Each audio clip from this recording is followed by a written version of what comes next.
Hi everybody, welcome to my humble abode on this very chilly Sunday. Yes, we had another weather warning. 2 cold fronts, one after the other. It was predicted that it would only hit us around Tuesday night or Wednesday, but no. It rained during the night and at nearly 10 a.m. it still looks like 5 or 6 a.m. Overcast, misty, dreary, and my pet hate mud everywhere. Anyway, my friends, I actually started preparing the video on Harry's actual interview, hoping to post it on Saturday, yesterday. But not only did I have to take Dragon Man to the dentist Friday morning because he knocked heads with Yellow Dog and chipped a tooth, but Friday afternoon his nose started bleeding and nothing would stop it. So off to the emergency room we went. By Friday night I was so bombed, and then I had to get up early on Saturday, yesterday, to go fetch the workers to come throw the next foundation. Oh my word, I knew this house had a lot of work, but it did not sink in exactly how much until we started working. 10 years ago, I would have embarked on it like an adventure, but now I find it tedious and tiring, although I do sometimes feel a moment of immense pride in what we are achieving little by little. But let's leave that there. The pressure just gets to old bookworms sometimes, that's all. So let's talk about Harry. I hope you guys are not too bored of hearing about the interview yet, because I think it was a very telling event and very significant, and that I would be amiss if I don't talk about the things Harry said, the garbage which came out of his mouth.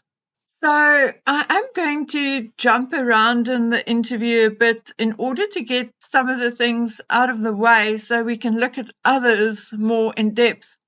When the interviewer asked him whether, in light of his father and Catherine's health battles, he sometimes thinks that life is too short to basically waste on these legal battles, dear Henry not only sounded as thick as 2 planks, but his answer was also really dumb.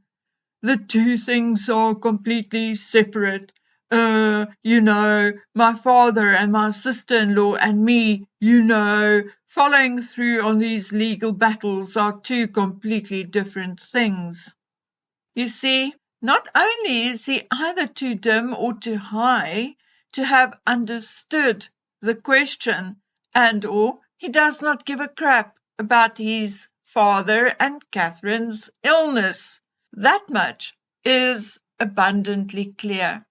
My favourite clip is where the interviewer Becca Barry asks Harry, to what extent do you think your determination to fight the tabloids destroyed your relationship with your family? To which Harry answered, it's certainly a central piece to it. It is a hard question to answer because anything I say about my family results in a torrent of abuse from the press. Now, how delusional is this man? How fried is his brain? And I'm not joking. I'm 100% serious. It appears Harry forgot about the James Corden interview, the Oprah interview, the Harry and Meghan mockumentary, and all the interviews he gave to promote his book Spare, and then the book itself. He absolutely 100% forgot how he shared private conversations, private interactions, and shared secrets which the public would not have missed or wanted to actually know about. For example, I'm 61 and have never wondered whether Harry, William, or anyone else for that matter, had their foreskin cut. But Harry thought it was our business and told us whether we wanted to know or not. A total invasion of his brother's privacy. But you see, Harry did not have to hack William's phone to know that because they grew up and lived together.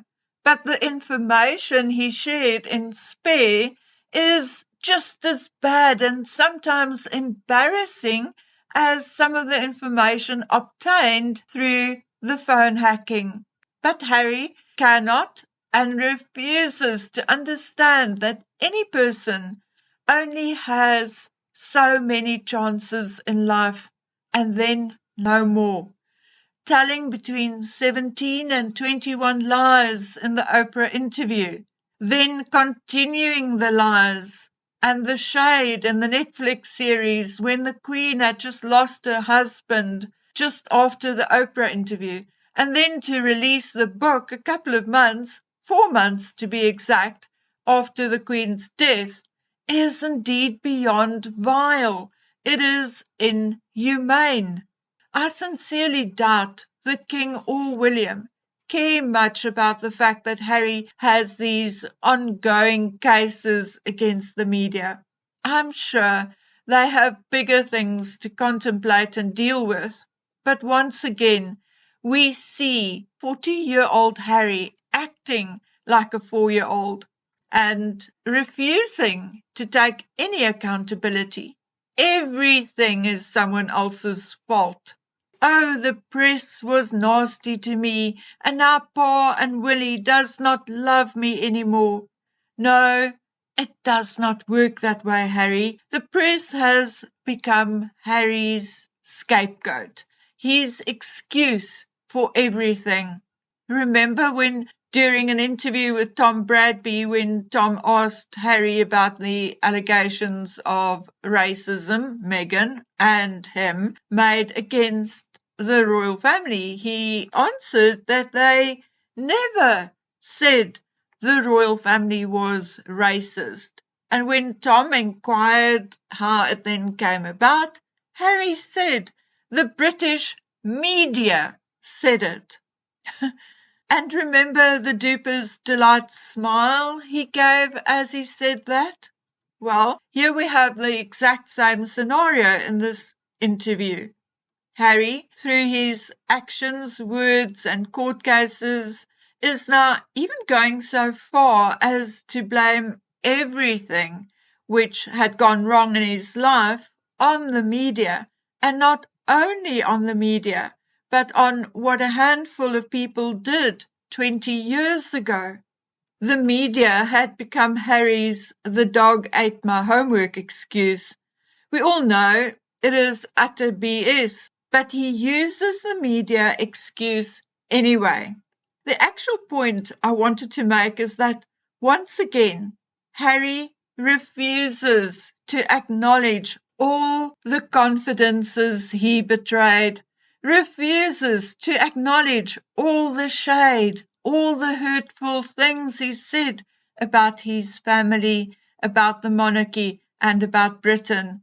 Harry expects, seemingly, to be able to say what he wants, when and where he wants to, and then for everyone to still love him, still bow down to him, still spoil him, and still give him what he wants. And if they don't, well then it's not poor innocent little Harry's fault, but the nasty British press's fault.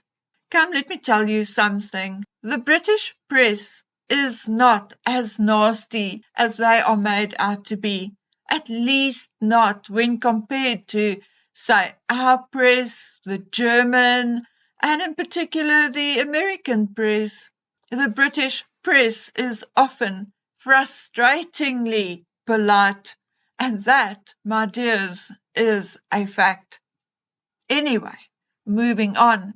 Harry said, and I quote, "It's still dangerous, and all it takes is one lone actor, one person who reads this stuff to act on what they have read, and whether it's a knife or acid, whatever it is, and these things that are of genuine concern for me.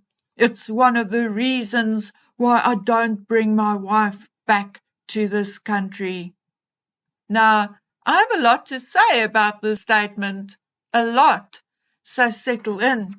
First and foremost, these are Harry's feelings and opinions which he is sharing as fact in order to make Meghan and himself look like victims.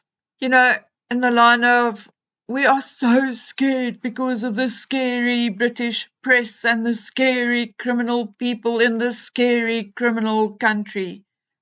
So secondly, this is slander against the country and the British people. This is a man carrying four British royal titles, those of Prince, Duke, Earl, and Baron. Yet he goes on television time and time again, slandering, belittling the British nation and country. British royalty are supposed to promote Britain and are credited with promoting tourism to England. Really? I think that has become BS and a form of gaslighting, because the British prince, now living in Montecito, is now actually doing the exact opposite.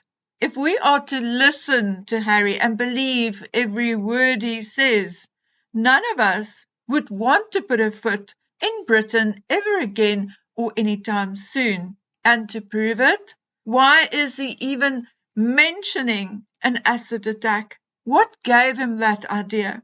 Is it because somewhere he heard or read about Abdul Shakur Izzedi, a diversity import, who threw an alkaline solution from a car in Clapham, which resulted in 9 people, including 3 police officers, being hospitalized? Well, if that's the case, if that is what gave him the idea, then still, why is he singling out Britain for such attacks? Official records for 2017 to 2018 shows 150 patients across the country admitted to hospital for assault with corrosive substances, which for statistical purposes include petrol, bleach, and kerosene. According to police studies, it is suggested that a large number of these incidents are due to gang-related violence. In October 2017, the sales of acids to under 18s were banned in the UK. And the UK has recently also banned the possession of sulfuric acid above 15% concentration without a license. So again, why is Harry singling out Britain for a possible acid attack if such attacks happen more commonly in African countries such as Nigeria and Uganda, in the Americas and countries like Mexico, Bogota, Colombia, and in Asia in countries like Cambodia, India, and Bangladesh? It is, however, fact that although these kinds of attacks happen more commonly in the countries mentioned, it does and has happened all over the world, and there is thus no reason for Harry to single out Britain the way he did. Besides, in order to carry out such a crime, the person has to get relatively close. So if Meghan would keep her car window closed, it would minimize the risk.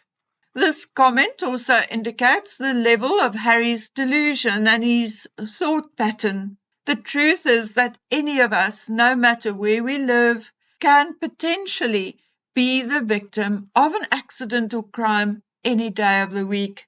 But if we lived our lives worrying and stressing about potential scenarios, we would likely kill ourselves through heart conditions brought on by stress. Nobody I know goes about their days saying, I can't go here or there because I may be attacked with a knife or with acid or whatever. We just don't. We do everything and anything in our power to be streetwise and alert and just go about our business without security and bulletproof vests. The other thing is that while Harry advocates about how dangerous England is for his wife, and I guess for him, the crime index for the United Kingdom for 2023 is 46.9, whereas he took his wife to Jamaica, where the crime index for 2023 was 67.8, and they went to Nigeria with a crime index of 65.5. What Harry also forgets are the things that he said about the royal family, about the hatred him and Meghan spread in their interviews, like, Catherine made me cry, that kind of thing. So if Harry is afraid that there may be hate crimes committed against him and or his wife, then why isn't he concerned that there may be hate crimes committed against his brother, his father, his stepmother, his sister-in-law, because of things which him and Meghan had said in the public domain? Anyway, so let's forget about asking King Charles how a titled British royal can be allowed to slander and break down Britain like that, hurting its tourism and economy.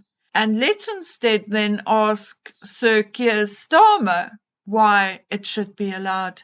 Yes, Harry will likely still do it, even if you take his titles, but at least it will look as if the British government has the gonads to do something about it. Now, I know, and this may sound very much like a conspiracy theory, which, as you know, is seldom my thing, but I have this feeling, just a gut instinct, that this was a thumbsuck cover-up story from Harry. I think, and I'm starting to think and feel it more strongly and almost on a daily basis, that it is not due to security and booze that Meghan won't come to England.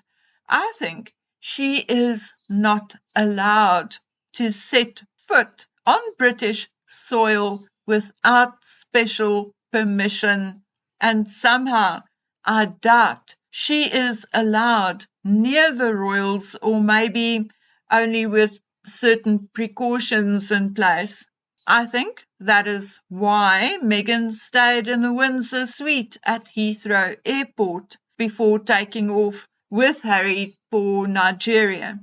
I think, and please note that I may be wrong, but I think that maybe she was not allowed to leave the airport. And I have a very good reason for starting to think and feel this way. And let me quickly remind you about it, because I have mentioned it in passing before. For me, this particular thing is the second biggest secret or mystery regarding Harry and Meghan, and only second to the mystery surrounding the children's birth, because no one wants to or is allowed to talk about it. Now, something big happened around the time of the death of the Queen and or her funeral. And I mean big and very significant, and obviously other than the actual death of the Queen. Now, we know there was a falling out because Meghan was not allowed to go to Balmoral with Harry, and as a result, everyone, meaning William, Andrew and Edward, were late and unable to say their goodbyes to their mother and grandmother. So obviously we can understand that these three men will hold it against Harry and Meghan for a long, long time. But it is my understanding that something else transpired which turned Meghan into persona non grata around the royal family. We also know that William set a trap for Harry and Meghan by telling them that the Queen's body would be transported back to England in the royal train. Meghan then leaked it somehow, I guess through her staff, to Omid, and Omid published it, and in the process made a huge fool of himself. But my contact says, yes, those were two very real things which did indeed happen, but there was more. I heard Meghan arrived at the walkabout very tipsy and smelling like alcohol and cigarettes. But again, my source says that too was indeed a minor matter. So, my dears, I have no clue what happened which could be worse than what we've just talked about. But I'm told in no uncertain terms that since then, the King's open door policy towards Harry and Meghan changed to Harry and the children and exclude Meghan under all and every circumstances. Now, that was what I was told by a reliable source. Also, that it affected Harry and Meghan's relationship, and for at least 3 months after the Queen's death, it appeared as if they would not get over whatever transpired at the time. Most thought that it was going to be the end of the marriage. I'm sure that one day the truth will come out, but in the meantime, I think Harry is covering up the real reason why Meghan will not set foot in Britain again or anytime soon. Anyway, guys, the entire interview, in my opinion, was one big shame. A man whose delusions and mental health issues are becoming more and more obvious as time passes. But worse than that is the fact that the monarchy and British government is not lifting a finger to do anything about it. Okay, my dears, that is it from me on this cold and dreary Sunday. I'll be back here tomorrow, and we will be talking about Meghan and her latest appearances. So until then, please take good care of yourselves. Bye.